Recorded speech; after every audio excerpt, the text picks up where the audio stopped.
오늘은 전설의 현장을 찾아서 경기도 광주시 지월리에 왔습니다. 지금 보면 여기 물살이 굉장히 거칠고 세차게 흐르는데요. 이전에는 이곳에 아주 깊은 소가 있었다고 합니다.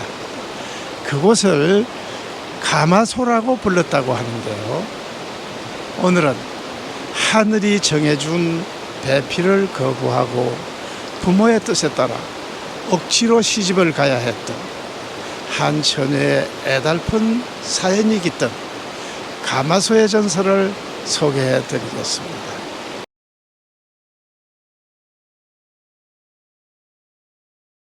경기도 광주고을에 사는 황 부자는 전답과 재산이 많고 성품도 후덕해 마을 사람들의 존경과 부러움을 한 몸에 받고 있었다. 그런 그에게도 딱 한 가지 걱정거리가 있었으니 나이 50이 가깝도록 슬하에 자식이 없는 것이었다. 부부간의 금술도 이상 없고 좋다는 약이며 처방을 다 써봤지만 아무 소용이 없었다. 두만금의 재물이 있다 한들 물려줄 후손이 없으니 무슨 소용이랴. 중천의 휘영청 솟은 달을 바라보며 황 부자는 길게 한숨을 쉬었다. 그즈음 황 부자의 부인 박 씨는 매일 새벽 목욕제계를 하고 삼신 할머니에게 치성을 드리고 있었다. 삼신 할머니, 아들이건 딸이든 좋으니 제발 덕분 우리 부부에게 자식을 점지해 주십시오. 그런지 100일이 되던 날 비몽사몽간에 한 노파가 모습을 드러내었다. 네 정성이 하도 갸륵해 아이를 점지해 주마. 귀한 아이니 딸이라 섭섭하게 생각지 말고 잘 길러라. 그리고 네 딸이 장성하거든 한날 한시에 태어난 아이와 짝을 맺어 주어야 한다. 내가 이 청실홍실로 두 아이를 단단히 묶어 두었으니 거스를 생각일랑 하지 말거라. 하늘이 정한 연분을 사람이 깨뜨려서는 안 되느니라. 노파는 양손에 각각 청실과 홍실의 실구러미 하나씩을 들고 인자한 미소를 지었다. 그날 이후 부인에겐 그토록 기다리던 태기가 있었으니 달이 찾아 과연 삼신 할머니의 예언대로 어여쁜 딸을 낳았다. 삼신 할머니 고맙습니다. 부인은 아이를 가슴에 품고 감사의 눈물을 흘렸다. 아들을 바라던 황 부자는 섭섭함도 잊은 듯 강보에 쌓인 아이를 안고 기뻐 어쩔 줄을 몰랐다. 부인 수고했소. 이 아이는 하늘이 우리 부부에게 주신 보배 같은 딸이니 이름을 복이라고 지어야겠소. 같은 시각 황 부자의 집에서 머슴살이를 하는 천서방의 아내도 아이를 낳았는데 공교롭게도 아들이었다. 천서방은 주인이 알면 기분이 상할까봐 쉬쉬하며 숨겼는데 그런다고 감춰질 일이 아니었다. 머슴 천서방이 아들을 보았다는 소식을 들은 황 부자는 자존심이 몫이 상했다. 게다가 한날 한시에 태어난 아이에게 딸을 시집 보내라던 삼신 할미의 예언까지 읽고 보니 여간 캥기는 게 아니었다. 아무래도 안 되겠다고 생각한 황 부자는 천서방에게 멀리 타지에 가서 살라며 엽전 꾸러미를 안겨주고 쫓아내어 버렸다. 세월이 흘러 황 부자의 무남동료 보옥은 18 꽃다운 나이가 되었다. 보옥의 미모는 근동은 물론이고 한양에까지 소문이 나서 혼담이 주르리였다. 황 부자 부부는 금이야 오기야 기른 외딸을 내어놓기 싫어 망설이고 있던 차에 마침 좋은 혼처자리가 났다. 보가 이번에 들어온 혼처는 예조 판서를 지낸 김대감의 자제란다. 우리 가문에 벼슬아니가 없어 반쪽짜리 양반이라고 업신여김을 받아온 게 이 애비의 평생의 한이더니 이제 판서 집안과 사돈을 맺게 되었구나. 기뻐하는 부모의 모습을 보며 보옥은 왠지 섭섭한 마음을 금할 수 없었다. 두 분은 왜 저를 못 치워서 그리 안달이세요? 전 부모님 곁을 떠나고 싶지 않아요. 그렇다고 언제까지 응석바지로만 살게야? 딸의 말이 싫지 않은 듯 너털 웃음을 터뜨리는 영감을 보며 부인이 나섰다. 얘야, 김대감께서 자식이 여럿이니 굳이 곁에 끼고 살 생각이 없다면서 그댁에 시집가서 1, 2년 집안 가풍을 익히고 난 후에는 친정에서 살도록 해주겠다고 했다는구나. 그러니 안심해도 된다. 부인은 보옥의 손을 잡고 등을 토닥였다. 사주 단자를 보내놓았으니 곧 혼례 날이 정해질 게야. 이제부터는 몸가짐을 조신하게 하고 대가댁 며느리가 될 준비를 하도록 해라. 칠성날 밤 보옥은 심란한 마음을 달래기 위해 부모 몰래 집을 나섰다. 그날은 견우직녀가 오작교에서 흘리는 눈물이 약수가 돼 흐른다 하여 총각 처녀들이 여울물에 목욕을 하고 좋은 배필을 만나게 해달라고 비는 날이었다. 보옥은 그녀만이 아는 은밀한 장소를 찾아 계곡물에 몸을 담그고 목욕을 하고 있었는데 마침 웬 떡거머리 총각이 그 모습을 보게 되었다. 달빛에 하얗게 부서지는 폭포 아래서 몸을 씻고 있는 처녀의 나신에 총각은 넋이 나간 듯 눈을 떼지 못했다. 그때 나뭇가지에 걸어두었던 보옥의 치마 저고리가 바람에 날려 계곡물에 떨어졌다. 내 옷, 내 옷! 떠내려가는 옷을 잡으려고 허둥지둥 쫓아가던 보옥은 그만 깊은 웅덩이로 들어가고 말았다. 물웅덩이에 빠져 허우적거리는 보옥을 보자 총각은 서슴없이 위쪽고리를 벗어던지고 물에 뛰어들었다.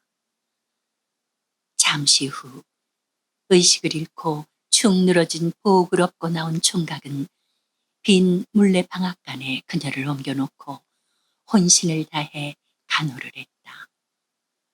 보옥이 마신 물을 토해내고 숨을 쉬기 시작하자 총각은 비로소 한숨을 놓았다. 잠시 후 가까스로 의식을 회복한 보옥의 눈에 총각의 모습이 들어왔다. 천 돌석이라고 해요. 무릉덩이에 빠진 아가씨를 내가 건져내서 이것으로 모셔왔구만요. 듬직한 총각의 말을 듣고 비로소 사태를 짐작한 보옥은 부끄러움이 밀려왔다. 여긴 나 말고는 올 사람이 없으니 걱정 안 해도 돼요. 내가 후딱 집에 가서 어머니 옷을 가져올 테니 잠시만 기다리고 있어요. 일어나려는 돌속을 보옥이 붙잡았다. 가지 말고 있어줘요. 무서워요. 그렇게 총각과 처녀는 운명적인 사랑을 나누게 되었다. 견우성과 직녀성이 찬란하게 빛나는 밤이었다. 그런 일이 있은 후 보옥의 일탈을 눈치챈 박씨 부인은 상대가 머슴살이 하던 천서방의 아들임을 알고 망연자실했다. 그렇게도 피하고 싶었던 일이 현실로 다가오자 삼신 할머니의 경고가 떠올라 두려움이 밀려왔다. 그렇다고 딸의 일을 영감에게 사실대로 고할 수는 없는 일이었다. 영감, 간밤 꿈에 삼신 할머니가 나타나 하늘이 맺어놓은 것을 사람이 깨뜨리지 말라고 하더군요. 부인은 조심스럽게 말을 꺼냈다. 아이고, 아무래도 이번 혼사를 물리시는 게. 말이 채 끝나기도 전에 불벼락이 떨어졌다. 뭐라고? 그깟 개꿈 때문에 판서댁과의 혼사를 물리고 귀한 딸을 천한 머슴놈의 자식에게 주라고. 이 할망구가 노망을 해도 유분수지. 다 된 밥에 코 빠뜨리지 말고 딸내미 단성이라 단단히 하라고. 노발대발하는 영감을 보며 부인은 더 이상 말을 붙이지 못하고 물러나고 말았다. 홀례날이 다가오자 부엌의 시름은 깊어만 갔다. 물레방앗간에서 사랑을 나누던 돌석의 늠름한 모습이 잠시도 그녀의 뇌리에서 떠나질 않았다. 그를 두고 시집을 가야 하다니 부엌의 눈에 눈물이 고였다. 참으로 아름답구려. 우리 우리 각시 예쁜 손 한번 잡아봅시다. 신방에 다소곳이 앉아있는 신부의 모습에 반한 듯 싱글벙글하며 다가온 신랑이 손을 잡으려고 하자 부엌은 얼른 소매 속으로 손을 감추었다. 부부싸인데 무엇이 그리 부끄럽소? 신랑이 싱긋 웃으며 옷을 벗기려고 하자 부엌은 눈을 꼭 감고 몸을 움츠렸다. 신랑은 수줍은 처녀의 몸짓일 줄 알고 더 이상 강요하지 않고 잠을 잤다. 부엌에 눈물인 듯 방 밖엔 장대비가 쏟아지고 있었다. 다음 날 불어난 여울물이 거세게 흘러내리는 가운데 앞선 신랑을 필두로 부엌이 타고 가는 가마가 외나무 다리를 건너가고 있었다. 가마 속에 앉은 부엌은 마치 죽음의 강을 건너 다시는 돌아오지 못할 황천길을 가는 듯 절망감이 밀려왔다.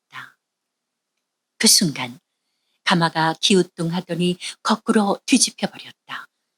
가마꾼이 발을 헛디디고 넘어지는 바람에 가마는 손쓸 사이도 없이 물속으로 추락하고 말았다. 신랑의 얼굴은 사색이 되었고 다들 어찌할 바를 모르고 발만 동동 구를 뿐 누구 하나 신부를 구하려 물속으로 뛰어드는 사람은 없었다. 거친 물살을 타고 흘러가던 가마는 이내 사람들의 시야 속에서 사라지고 말았다. 부엌이 그렇게 죽은 후 황부자는 매일같이 강에 나가 넋이 나간 듯 딸의 이름을 부르며 통곡했다. 세상에 단 하나뿐인 혈육을 잃고 삶의 의욕을 잃은 황부자는 시름시름 앓기 시작하더니 이내 숨을 거두고 말았다. 사람들은 가마가 빠졌던 곳을 가마소라고 부르며 부엌의 넋을 기렸다. 3년 후 황부자의 3년상을 맞아 묘소를 찾은 박씨 부인이 남편의 무덤에 술을 따라 올리고 곡을 하는데 뒤에서 어머니 하는 소리가 들렸다. 부인이 놀라 뒤를 돌아보니 뜻밖에도 죽은 줄 알았던 딸이 돌석이와 함께 아이의 손을 잡고 서 있었다.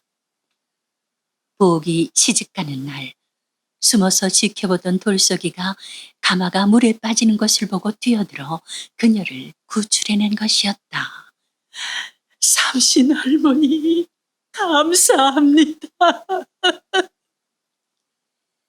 박씨 부인은 손자를 가슴에 안고 감격의 눈물을 흘렸다. 삼신 할머니의 예언대로 부엌과 돌석은 금술 좋은 부부로 백년해로하며 행복하게 잘 살았다고 한다. 지금은 얕은 내로 변한 가마소. 그 자리엔 작은 돌다리가 놓여 있을 뿐 사시장철 차고 맑은 물이 흘러넘쳤다는 가마소는 아득한 전설이 되고 말았다.